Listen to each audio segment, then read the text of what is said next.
¿Cómo puedo evitar que mi equipaje quede en custodia de la SUNAT? Bienvenidos a mi canal, mi nombre es Magali Vega. Durante los últimos días hemos podido ver esta noticia que a diversos usuarios que intentaron ingresar el iPhone 15 dentro de todo lo que es su equipaje en el aeropuerto Jorge Chávez, estos equipos quedaron en custodia por no contar con el certificado de homologación. Por eso considero muy importante compartir contigo, viajero, el reglamento del régimen aduanero especial de equipaje y menaje de casa para que puedas entender que esta custodia de equipos celulares que no están homologados cuentan con un sustento legal. Lo primero, ¿dónde puedes encontrar esta información? En las fuentes oficiales, que en este caso es www.sunat.gov.p, y en todo lo que son procedimientos, donde nos vamos lo primero a revisar cuáles son tus obligaciones como pasajero y cuáles son tus derechos también como pasajero. Lo primero, en el artículo 5 señala cuáles son tus obligaciones como pasajero.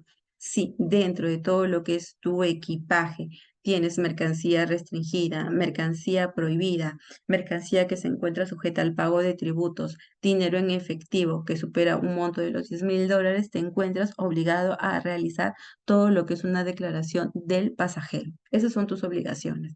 Ahora, dentro de todo lo que es el artículo 7, nosotros podemos ver el control aduanero y qué puedes tener en cuenta, qué debes tener en cuenta aquí, que la autoridad aduanera ejerce el control de todas las personas, medios de transportes y mercancías, entre las que se encuentra el equipaje y menaje de casa, de conformidad con lo dispuesto en la Ley General de Aduana.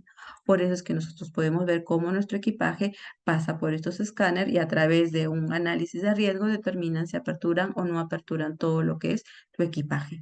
Hasta aquí necesito que ustedes tengan claro cuáles son tus obligaciones como pasajero y vamos a hablar también de cuáles son tus derechos como pasajero. Debes tener en cuenta que dentro de todo lo que es de reglamento, señala claramente cuál es el equipaje que se encuentra inafecto al pago de tributos una vez que ha ingresado a territorio nacional, aquí en Perú en este caso. Lo primero detalla prendas de vestir, objetos de tocador, medicamentos para uso del pasajero. Aquí vas a poder encontrar toda la relación. Y en este caso puedes observar que te señala que puedes ingresar hasta 2 teléfonos celulares. Yo sé que ustedes se preguntarán mal, y entonces si yo puedo ingresar hasta 2 teléfonos celulares, ¿por qué se ha quedado en custodia el único iPhone 15 que se encontraba dentro de mi equipaje? Porque los celulares son considerados mercancía restringida y para su ingreso y uso en territorio nacional deben contar con un certificado de homologación. Y en este momento no todos los modelos de iPhone 15 se encuentran homologados. Por eso es que en este momento estos equipos se encuentran en custodia a la espera del certificado de homologación. Entonces no te preocupes, yo estoy segura que en este momento todo lo que es la empresa Apple está tramitando todo lo que son los certificados de homologación para los modelos que se comercializan dentro de todo lo que es este territorio. Pero ¿qué tienes que tener en cuenta?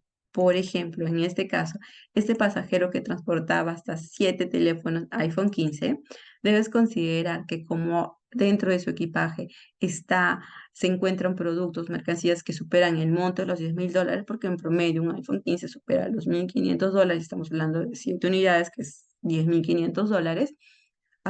Este pasajero va a tener que realizar todo lo que es una declaración aduanera de importación para el consumo. Pero no solo ello, ya que al superar las 2 unidades que puede transportar de uso personal, tiene que tramitar todo lo que es su permiso de internamiento. ¿Por qué? Porque ha superado las 5 unidades.